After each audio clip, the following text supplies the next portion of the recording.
எல்லாருக்கும் வணக்கம். நான் டாக்டர் கார்த்திகேயன். இன்னைக்கான வீடியோவில் காலை நேரத்தில் உணவு சாப்பிடணும், அதுவும் முக்கியமாக சில விஷயங்கள் அதில் சேர்த்து சாப்பிடணும், சாப்பிடாம இருக்கவே கூடாது அப்படின்னு பல வாட்டி சொல்லியுமே நிறைய பேர் இன்னுமே இட்லி இல்லை தோசை, நான் அதை தான் சாப்பிடுவேன், 4-5 தோசை சாப்பிடுவேன், இல்லை ஒரு தோசை 2 தோசை சாப்பிடுவேன், கூடவே சட்னி சாம்பார் சேர்த்துக்குவேன், காலையில் இதுதான் டாக்டர் என்னோட டயட்டு, அதுக்கப்புறம் மதியானம் லஞ்சு, அதுக்கு நடுவில் ஸ்நாக்ஸு, இதுலேருந்து நான் மாறவே மாட்டேன்னு சொல்லக்கூடியவங்க நிறைய பேர் இருக்கிறீங்க இன்னுமே. அதனால தான் சில பேருக்கு இது நான் சொல்றது புரியலையோ அப்படிங்கிறதுக்காக இன்னும் கொஞ்சம் ஆழமா இந்த காலை உணவோட முக்கியத்துவமும் இது எப்படி நம்ம உடலுக்கு நன்மை பயக்குது அப்படிங்கிறதையும் கொஞ்சம் ரெப்பிட்டேஷன் பழைய வீடியோக்கள்ல இருக்கக்கூடிய சில விஷயங்கள் இதுல இருந்தாலுமே இது முக்கியமான ஒரு கான்செப்ட் புரிதல் எல்லாருக்கும் ஏற்படணுங்கிறதுக்காக இந்த வாட்டி நான் நல்ல எடை போன்ற விஷயங்கள்லாம் உபயோகப்படுத்தி எவ்வளவு குவான்டிட்டி இந்தந்த உணவுகள் எடுத்துக்கிட்டா நல்லது அப்படிங்கிற அந்த குவான்டிட்டியோட நான் விளக்கமா உங்களுக்கு சொல்லும் போது உங்களுக்கு புரியும்னு நினைக்கிறேன். அதனாலதான் இன்னைக்கான வீடியோ ரொம்ப இன்ட்ரெஸ்டிங்காகவும் ரொம்ப உபயோகமாகவும் இருக்கும். நம்ம லைஃப் ஸ்டைல மாத்திக்க வேண்டிய ஒரு தேவை இருக்கு அப்படிங்கிறது இந்த வீடியோ மூலமா உங்களுக்கு புரிஞ்சிருச்சுன்னா நான் வெற்றி அடைஞ்சிட்டேன்னு அர்த்தம். ஃபர்ஸ்ட் விஷயங்க புரதம். இந்த புரதத்தை குறித்து தான் நம்ம முக்கியமா பேச போறோம். காலை நேரத்துல உணவு சாப்பிடுறது மட்டும் இல்லாம அந்த உணவுல புரதம்ங்கிறது அதிகமா இருக்கணும் அப்படிங்கிறது ரெக்கமெண்டேஷன். அந்த புரதமோட குவான்டிட்டி எவ்வளவு காலை நேரத்துல 20 கிராம்ங்க. அதாவது 20 கிராம் அளவுக்கு புரதம் நம்ம உணவுல காலை நேரத்துல இருக்கணும். சரி டாக்டர், 20 கிராம் ஓகே, அப்போ எந்த உணவு புரதம் இருக்கு? ஏன்னா ஆரம்பத்திலே இந்த புரத உணவுகள் பத்தி சொல்லிட்டாதான் உங்களுக்கு கிளியர் கட்டா ஒரு ஐடியா கிடைக்குங்கிறதுக்காக சொல்றேன். முட்டை, நிலக்கடலை, கீரைகள், பாதாம், பிஸ்தா, சோளக்கருது, சோயாபீன்ஸ், முளைகட்டிய பச்சை பயிர், பச்சை பட்டாணி, கொண்டைக்கடலை, பூசணி விதைகள், ஓட்ஸ், கொய்யாப்பழம், வாழைப்பழம் போன்ற பல வகைகள், பால், பன்னீர், சியா விதைகள், பிளாக்ஸ் சீட்ஸ். என்ன டாக்டர் ஒரு வெரைட்டி ஏகப்பட்ட விஷயம் சொல்றீங்க அப்படின்னு கேட்டீங்கன்னா இதெல்லாம் பெரும்பாலும் எல்லாரும் பயன்படுத்தக்கூடிய விஷயங்களா தான் இருக்கும். ஆனா வேரியேஷன் எவ்வளவு கிராம், இப்ப 20 கிராம்னு ஒரு டார்கெட் நான் உங்களுக்கு சொல்லிட்டேன். இந்த 20 கிராம்ல ஒவ்வொரு உணவு வகையிலையும் கிராம் கணக்குல குறைவா தான் இருக்கும், சிலதெல்லாம் அதிகமா இருக்கும். அதை நம்ம அடுத்து பார்க்க போறோம். அடுத்த விஷயம், எதுக்காக இந்த புரதம் இந்த மாதிரி உணவுகள்லாம் அதுவும் காலை நேரத்துல இதையெல்லாம் சேர்த்துக்கக்கூடிய சாத்தியம் இருக்கா டாக்டர் அப்படின்னு நீங்க கேட்கலாம். அதை கொண்டு வரது ரொம்ப ரொம்ப முக்கியங்கிறது தான் இங்க நான் சொல்ல வர்றது. முதல்ல ஒரு விஷயம் புரிஞ்சுக்கோங்க, நம்ம புரதம் அப்படிங்கிறது மாவுச்சத்து இருக்கு, கொழுப்பு சத்து இருக்கு. இந்த 3 விஷயங்கள்ல நம்ம உடம்பு எந்த அளவுக்கு எரிசக்தி எடுத்துக்கும் ஒரு விஷயத்தை ஜீரணம் பண்றதுக்கு, இந்த 3 விஷயங்கள்ல புரதத்துக்கு கிட்டத்தட்ட 20 to 30% அளவுக்கு எரிசக்தி தேவைப்படுங்க. அப்ப அந்த நம்ம சாப்பிடக்கூடிய அந்த உணவை எரிக்கிறதுக்கான எரிசக்தி அப்படிங்கிறது மிக அதிகமா தேவைப்படக்கூடியது புரதத்துக்கு தான். இதே மாவு சத்துக்கு பாத்தீங்கன்னா இந்த அளவுக்கு கிடையாது, அது ஒரு 5% தான் வரும். ஈவன் கொழுப்பு சத்துக்கு கூட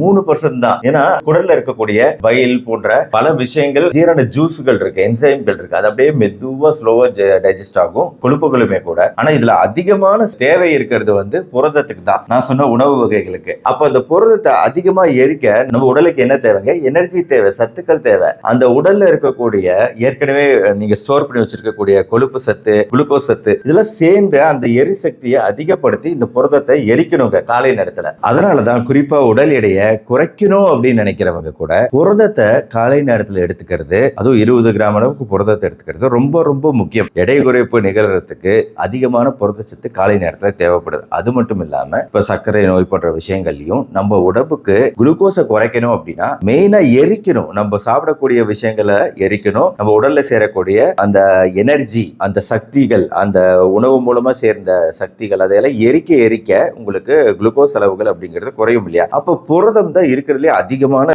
எரிசக்தி தேவைப்படுது. பழைய கால ட்ரெயின்ல எல்லாம் அந்த கோல் நிலக்கரி யூஸ் பண்ணாங்க. நிலக்கரியை போட்டு எரிக்க எரிக்க அதிகமான புகை வெளியே வருது, ட்ரெயின் வேகமா போகுது அப்படிங்கிறது தெரிஞ்சிருக்கும். அதே மாதிரி தாங்க நிலக்கரியை எவ்வளவு தூரம் நீங்க உபயோகப்படுத்துறீங்களோ அவ்வளவுக்கு அவ்வளோ எரிக்கப்படுது, அவ்வளவுக்கு தூரமா நீங்க ட்ரெயின்ல போக முடியுது. அதே மாதிரி உங்க உடம்பு எவ்வளவுக்கு எவ்வளவு எரிக்குதோ, நம்ம உடம்புல இருக்கக்கூடிய சக்திகளை எல்லாம் எரிக்குதோ அவ்வளவுக்கு அவ்வளோ உங்களால நல்லா வேலை செய்ய முடியும். நம்மளோட உடல் திறன் அதிகரிக்கிறது மட்டும் இல்லாம நம்ம வேலை திறன் அதிகரிக்கிறது மட்டும் இல்லாம நம்ம நீண்ட காலத்துக்கு ஆரோக்கியமா இருக்க முடியும். பிளஸ் இந்த புரதம் மூலமா கிடைக்கக்கூடிய எனர்ஜி அப்படிங்கிறது மெயினா இப்போ ஸ்கூல் பசங்க, ஸ்கூலுக்கு போறவங்க, காலேஜ் பசங்க, ஈவன் வேலைக்கு போறவங்க எல்லாருக்குமே காலை நேரத்துல இந்த அளவுக்கு ஒரு ஹெவி மீல், புரதம் அதிகம் உள்ள மீல் அப்படிங்கிறது நம்ம உடம்புக்கு ஒரு ஃபுல்னஸ், சக்தியை தரது மட்டும் இல்லாம மூளைக்கு ஒரு பீஸ் ஆஃப் மைண்ட் தருது. காலையில சாதாரண உணவு வகைகள் சாப்பிட்டு வெளியே போறோம் அப்படின்னா நம்ம மூளைக்கு அந்த அமைதி இல்ல. அடுத்த வேலை என்ன? காலையில சாப்பிடவே ஆரம்பிச்சிருக்க மாட்டாங்க, அதுக்குள்ள மதியானம் என்ன செஞ்சிருக்கீங்க அப்படின்னு கேட்பாங்க,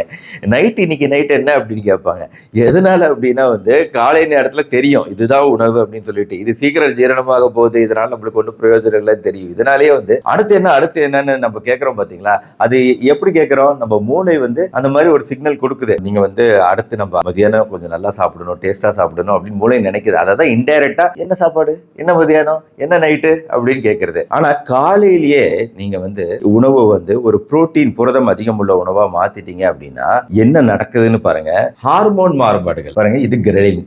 இந்த கிரெலின் அப்படிங்கிறது தான் பசியை தூண்டக்கூடிய ஹார்மோன், புரியுதுங்களா? இந்த கிரெலின் வந்து குறையும், நல்லாவே குறையும். கிரெலின் குறையிறது மட்டும் இல்லாம மற்ற ஹார்மோன்கள், அதாவது பசி எடுக்காது, அதாவது சாப்பிட்டு முடிச்சிட்டீங்க இனிமே பசி எடுக்காது இல்ல, அந்த ஃபீலிங் ஆஃப் ஃபுல்னஸ் சொல்லுவோம், சட்டைட்டின்னு சொல்லுவோம். நல்லா வந்து ஓகே, நல்லா திருப்தியா இருக்கு, அடுத்த வேளை உணவு பத்தி நினைக்க தோணல, எனக்கு பசி எடுக்கல அப்படிங்கிற ஒரு சிச்சுவேஷன் இருக்கு பாத்தீங்களா, அதை கொண்டு வர ஹார்மோன்கள் வந்து பெப்டைடு, GLP-1, கோலிசிஸ்டோகைனின். இந்த ஹார்மோன்கள்லாம் அதிகமாகும், கிரெலின் கம்மியாகும். மற்ற ஹார்மோன்கள் ஃபீலிங் ஆஃப் ஃபுல்னஸ், நம்மளுக்கு ஒரு சாப்பிட்ட திருப்தியும் சந்தோஷத்தையும் தரக்கூடிய ஹார்மோன்கள் அதிகரிக்கும்.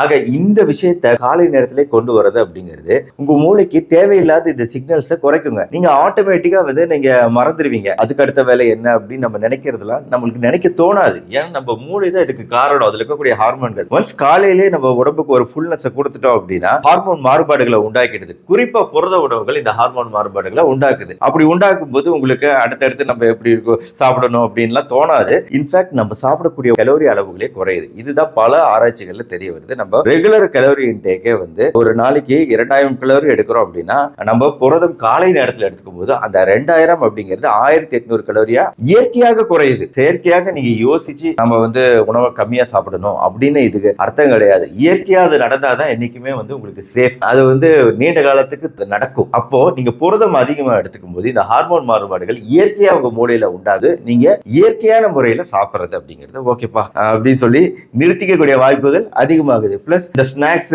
சாப்பிட்டோம் காலையில வேணாம்பா அப்படின்னு சொல்லிட்டு மத்தியானம் டைரக்டா சாப்பிடக்கூடிய வாய்ப்புகள் அதிகரிக்குது. பிளஸ் காலேஜ் ஸ்டூடெண்ட்ஸ், வேலைக்கு போறவங்க எல்லாருக்குமே நல்ல சக்தி கிடைக்குது, வேலை செய்யும் திறன் அதிகரிக்குது, படிக்கும் திறன் அதிகரிக்குது, ஞாபக சக்தி அதிகரிக்குது போன்ற பல நன்மைகள் எல்லா வயதினருக்குமே இருக்கு, பெரியவங்களுக்கு இருக்கு. நான் இப்ப சொன்ன கலோரி குறைப்பு அப்படிங்கிறது கண்டிப்பா ஏதாவது நோய் இருந்தாலும், ரத்த கொதிப்போ சர்க்கரையோ இருந்தாலும் இந்த அதிகமான புரத உணவு அப்படிங்கிறது உங்களுக்கு நாள் பூரா ஒரு சக்தியை கொடுத்து உங்களோட எனர்ஜி லெவல் நல்லபடியா வச்சுக்க உதவுது, உங்களோட உணவு இன்டேக் அளவுகளை குறைக்குது. சோ அதனால உடல் எடை குறைப்பும் நிகழுது. இந்த பல நன்மைகள் எல்லாருக்கும் கிடைக்குது. இப்போ அடுத்து இந்த கொஸ்டினுக்கு வருவோம். 20 கிராம் அப்படின்னு சொன்னீங்களே டாக்டர் காலை நேரத்துல, இப்போ புரதத்தை பத்தி இவ்வளவு தூரம் வந்து பேசிட்டீங்க. அப்போ இந்த 20 கிராம் டார்கெட்டை நம்ம ரீச் பண்ணணும் அப்படின்னா வந்து நம்ம என்ன பண்ணணும் டாக்டர்? அந்த உணவுகள் எல்லாம் சொன்னீங்க இல்லையா, அதுல எது எது அதிக புரதம் உள்ள உணவுகள்? சோ அந்த உணவுகள் இப்போ ஃபர்ஸ்ட் 100 கிராம் நம்ம சாப்பிடுறோம் அப்படின்னு காலை நேரத்துல 100 கிராம் சாப்பிடுறோம் அப்படின்னா நம்மளுக்கு எவ்வளவு கிடைக்குது அப்படிங்கறத கணக்கு.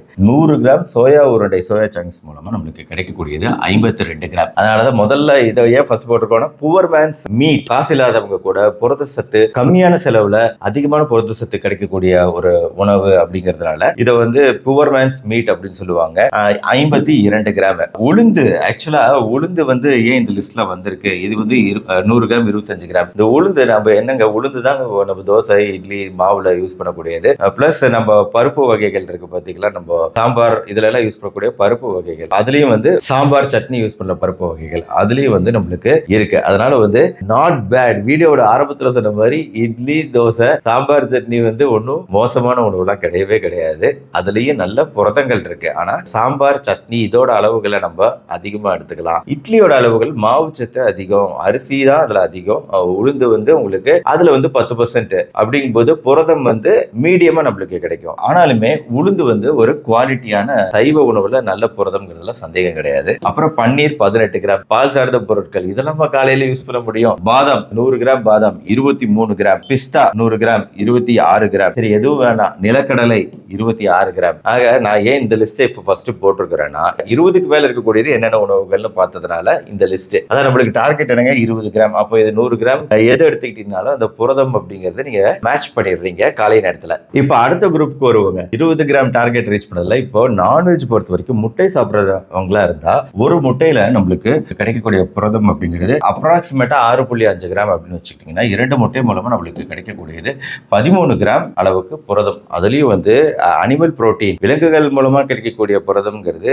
ஹை குவாலிட்டி அப்படின்னு சொல்லுவோம். ஏன்னா அதுல இருக்கக்கூடிய புரதத்தோட பயோ அவைலபிலிட்டி நம்ம உடம்புல ஜீரணமாகி நம்ம உடம்புக்கு கிடைக்கக்கூடிய நன்மைகள்ங்கிறது கம்பேரிட்டிவ்லி அதிகங்கிறதுனால முட்டையை பொறுத்து நான் சொல்லியிருக்கிறேன். அதுல இருக்கக்கூடிய புரத அளவுகள் சொல்லியிருக்கிறேன். 1 அல்லது 2 முட்டை வேக வைத்தது காலை நேரத்துல அது வந்து நம்மளுக்கு ஒரு ஃபுல்னஸும் தருது. நான் மேற்குறிப்பிட்ட பல நன்மைகளையும் தருது. அது இல்லாம மறுபடியும் இந்த குரூப்ல பாத்தீங்கன்னா இந்த குரூப்ல வந்து 20 கிராம் கம்மி தான். 100 கிராம் எடுத்துக்கும் போது பச்சை பயிர்னா 8 கிராம், சியா விதைகள், ஆலி விதைகள், இந்த மாதிரி விதைகள்லாம் எடுத்துக்கிறோம் அப்படின்னா அதுலயும் வந்து 5 to 8 கிராம் தான். ஓட்ஸ் எடுத்துக்கிறோம்னா 5 to 8 கிராம் தான். கொண்டக்கடலை, பச்சை பட்டாணி இதுலயுமே வந்து நம்மளுக்கு அரௌண்ட் 10 கிராம் தான். 100 கிராமுக்கு 10 கிராம். அப்புறம் கொய்யாப்பழம், வாழைப்பழம் இதுலயுமே வந்து ஒரு 5 to 6 கிராம் தான் புரதம் இருக்கு. அப்புறம் உருளைக்கிழங்கு மாதிரி காய்கறி வகைகள்ல கூட கொஞ்சம் புரதம் இருக்குது. சோளக்கதிர் அதுலயும் புரதம் இருக்குது. கீரை, காளான் போன்ற விஷயங்கள்லயும் நம்மளுக்கு 8 கிராம் to 10 கிராம், காளான்லயும் வந்து 6-7 கிராம் அளவுக்கு புரதங்கள் இருக்கு.